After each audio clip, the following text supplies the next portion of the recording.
ناظرین السلام علیکم۔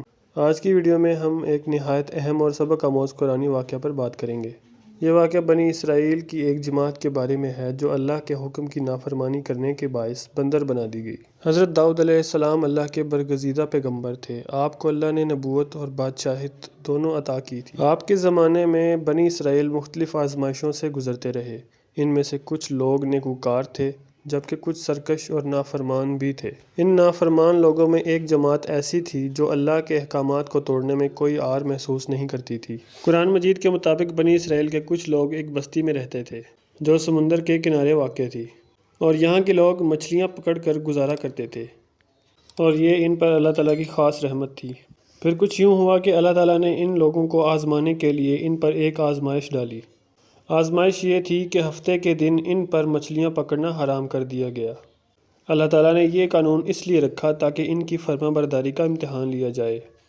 لیکن ہوا یوں کہ ہفتے کے دن مچھلیاں بڑی تعداد میں پانی کی سطح پر آ جاتیں اور باقی دنوں میں وہ کم نظر آتیں۔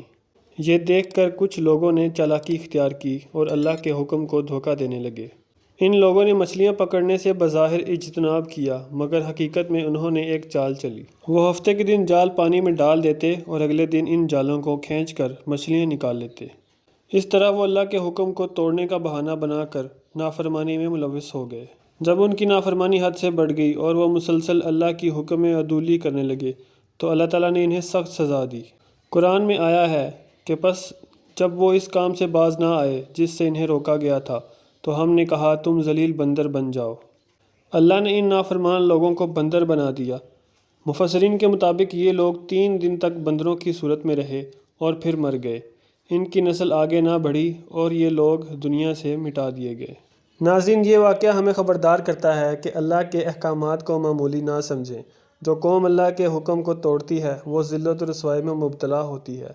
اگر آپ کو یہ ویڈیو اچھی لگے تو اسے لائک کریں، کامنٹ میں اپنی رائے دیں اور مزید دلچسپ اور اسلامی معلوماتی ویڈیوز کے لیے چینل کو سبسکرائب کریں۔ اللہ ہمیں اپنے احکامات پر چلنے کی توفیق دے، آمین۔